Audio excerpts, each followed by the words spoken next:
Saludos, centinelas. Aquí está Multiverso Revelado. Y hoy la verdad sale a la luz. El Cuarteto Fantástico debía ser la carta ganadora de Marvel Studios, el proyecto que marcara un nuevo inicio después de años de tropiezos. Sin embargo, desde su primera semana quedó claro que no iba a cumplir ese papel. A pesar de un estreno con cifras correctas, la película se desplomó con un 66% menos en su segundo fin de semana, llegando a un 80% de caída de viernes a viernes. Para ponerlo en perspectiva, ese ritmo de descenso es incluso peor que el de The Marvels o Ant-Man and the Wasp, Quantumania, que ya habían sido considerados fracasos dentro del MCU. Lo llamativo es que no hablamos de un personaje secundario o de una historia marginal. El Cuarteto Fantástico son literalmente los cimientos del universo Marvel, los héroes que en 1961 dieron inicio a la llamada Era Marvel, de Stan Lee y Jack Kirby. Si ni siquiera ellos logran mantener el interés del público, el problema no es una simple mala racha, es una señal de que el desgaste de la marca ha llegado al núcleo mismo de su identidad. Además, lo que agrava la situación es que la película no tenía una competencia feroz en cartelera. Sin blockbusters rivales en ese momento, debería haber dominado sin esfuerzo. Y aún así, la fuga de espectadores fue masiva. Esa pérdida acelerada demuestra que no se trata de un rechazo puntual, sino de una fractura más profunda en la relación entre Marvel Studios y su audiencia. En vez de ser un grito de renacimiento para la saga, Cuarteto Fantástico se ha convertido en la prueba más clara de que el MCU ha perdido la confianza que antes garantizaba salas llenas semana tras semana. Un colapso tan temprano convierte un estreno esperado en un símbolo de fragilidad. El gran problema del nuevo Cuarteto Fantástico no fue únicamente la fatiga del público hacia los superhéroes. El verdadero golpe mortal vino de decisiones creativas que minaron la confianza de los fans desde el inicio. La elección de Pedro Pascal como Reed Richards fue presentada como un movimiento estelar, pero en la práctica saturó aún más a un actor que ya aparecía en cada gran producción de Hollywood. Reed Richards, en los cómics, siempre fue el hombre que se imponía por intelecto y sobriedad, no por carisma mediático. Aquí, esa sobreexposición transformó al personaje en una caricatura de sí mismo, sin el peso mítico que requiere ser el líder de la primera familia de Marvel. Y no fue la única jugada polémica. La decisión de cambiar el género del Silver Surfer rompió con una figura que durante décadas fue símbolo de soledad cósmica y sacrificio. En lugar de expandir la mitología de Jack Kirby, la alteración desconectó al público que esperaba ver al mismo Norrin Radd, que desafió a Galactus en las viñetas. Precisamente, la representación de Galactus fue otro error capital. En vez del devorador de mundos imponente y terrorífico, recibimos una versión reducida y neutralizada, incapaz de transmitir la amenaza existencial que definió sagas enteras de Marvel. Lo que parecen simples variaciones de casting o diseño, en realidad actúan como grietas en la base. Cada uno de estos cambios aislados puede parecer discutible, pero juntos construyeron una película incapaz de sostener el legado de los cómics. Y en un proyecto que pretendía ser el relanzamiento de la marca Marvel, esas grietas se convierten en fracturas irreparables.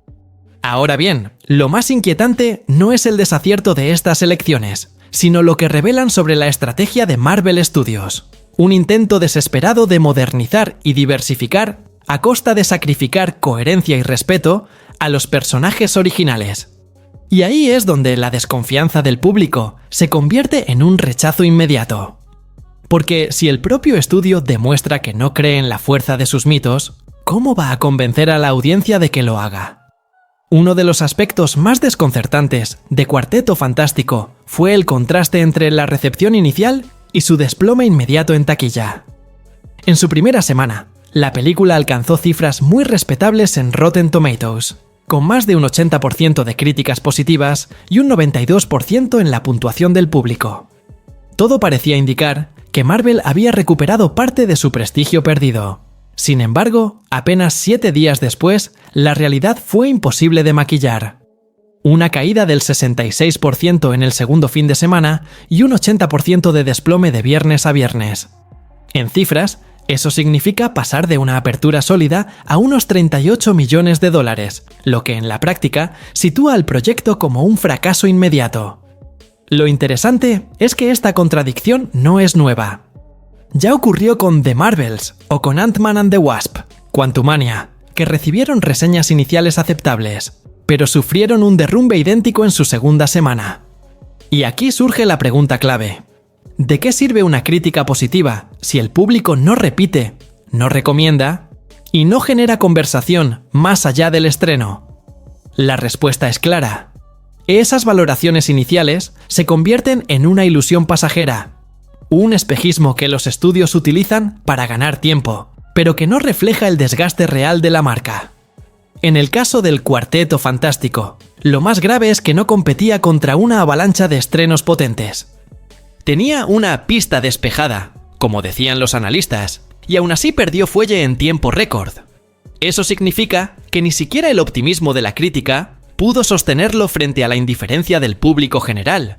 Y cuando la llamada primera familia de Marvel, los personajes que en los cómics fundaron el universo entero, no logra conectar con la audiencia, la conclusión es que el problema ya no es la reseña o el marketing, sino algo mucho más profundo en la estrategia de Marvel Studios. Y ahí es donde entra en juego la cuestión más inquietante.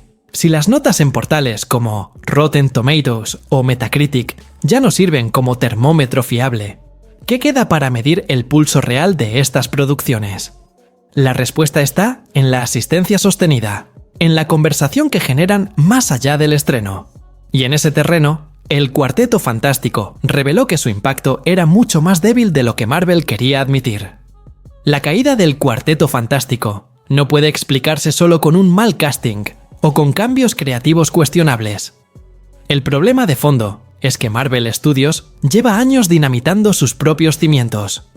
Desde Endgame, decidió deshacerse de las piezas clave de su universo. Tony Stark muerto, Steve Rogers envejecido y retirado, T'Challa eliminado tras la muerte de Chadwick Boseman, sin siquiera optar por un recast. En lugar de reforzar a los personajes que sostuvieron al MCU durante una década, el estudio eligió llenar ese vacío con nuevas figuras que no tienen el mismo peso simbólico ni el respaldo histórico de los cómics. En paralelo, la estrategia narrativa se apoyó en líneas editoriales recientes que nunca fueron grandes éxitos en papel. En vez de adaptar sagas clásicas que vendieron millones, como Secret Wars o Galactus Trilogy, Marvel apostó por versiones menores y reinterpretaciones que en su momento apenas tuvieron relevancia. El resultado es evidente. Se fuerza a la audiencia a aceptar versiones diluidas de héroes y villanos que ya funcionaban en su forma original.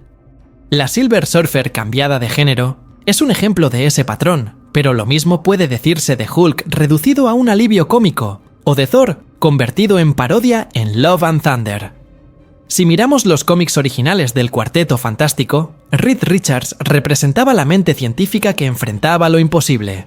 Sue era el equilibrio emocional del grupo, Johnny el fuego juvenil y Ben la fuerza bruta con corazón. Esa química fue lo que creó la llamada primera familia de Marvel. Sin embargo, en la adaptación actual, cada uno de esos rasgos aparece distorsionado o directamente desdibujado. La película no transmite la sensación de legado ni de unidad que definió al grupo desde 1961 en adelante. Lo que queda claro es que el fracaso no nace del desinterés del público en los superhéroes como concepto. Películas como Spider-Man, No Way Home o incluso Deadpool and Wolverine demuestran que el entusiasmo sigue vivo cuando los personajes se presentan con respeto a su esencia. El verdadero problema es que Marvel ha perdido la brújula de lo que significa adaptar a sus héroes. Ha confundido la innovación con la sustitución y la inclusión con el borrado de identidades que durante décadas sostuvieron a sus fans. Y lo más irónico es que esta vez no fue la competencia la que hundió al Cuarteto Fantástico. Fue la propia Marvel, al traicionar la fuerza de sus mitos fundacionales, la que convirtió a un relanzamiento esperado en un símbolo de desgaste y desconfianza. El hundimiento del Cuarteto Fantástico abre una pregunta inevitable. ¿Qué le queda realmente al MCU? Durante años, la llamada Primera Familia debía ser la puerta hacia una nueva era, el pilar para encaminar de nuevo a los Vengadores. y preparar el terreno para amenazas cósmicas como Galactus o Doctor Doom. Sin embargo, con esta caída, esa expectativa se desvanece. La gran ironía es que, si el equipo que lo empezó todo en los cómics no logra sostenerse en pantalla, el mensaje que recibe la audiencia es que la propia Marvel ha perdido la capacidad de regenerar su universo. El futuro inmediato apunta a 3 posibles salvavidas. El primero es Deadpool and Wolverine, que ha demostrado que la nostalgia bien manejada puede atraer tanto a los fans veteranos como a nuevas generaciones. El segundo es el regreso de los X-Men, un nombre que todavía conserva un aura de grandeza gracias a décadas de historias y a la serie animada de los 90. Y el tercero es Doctor Doom, que en los cómics siempre fue un villano con la suficiente fuerza para sostener incluso una saga multiversal. Pero la gran duda es si Marvel será capaz de representarlos sin repetir los mismos errores de reinterpretación y desgaste. En este contexto, la cuestión que queda flotando es si el MCU necesita un soft reboot que reorganice todo su legado, o si por el contrario, ha llegado la hora de aceptar que el ciclo iniciado en 2008 con Iron Man está tocando a su fin. Lo que es evidente es que la marca ya no puede apoyarse solo en la inercia del pasado. El público exige coherencia, respeto a los personajes y, sobre todo, historias que transmitan emoción real. Y aquí quiero abrir la conversación contigo. ¿Crees que el Cuarteto Fantástico todavía puede renacer dentro del MCU? ¿O esta película confirma que nació muerto desde el principio? Déjame tu opinión en los comentarios y cuéntame también desde qué ciudad o país estás viendo este video. Será interesante ver hasta dónde llega esta comunidad.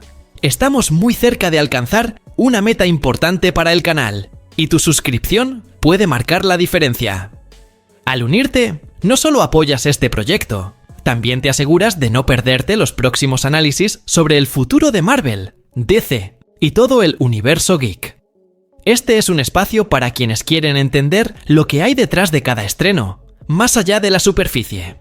Tu apoyo ahora es fundamental para que esta comunidad siga creciendo y llegue todavía más lejos.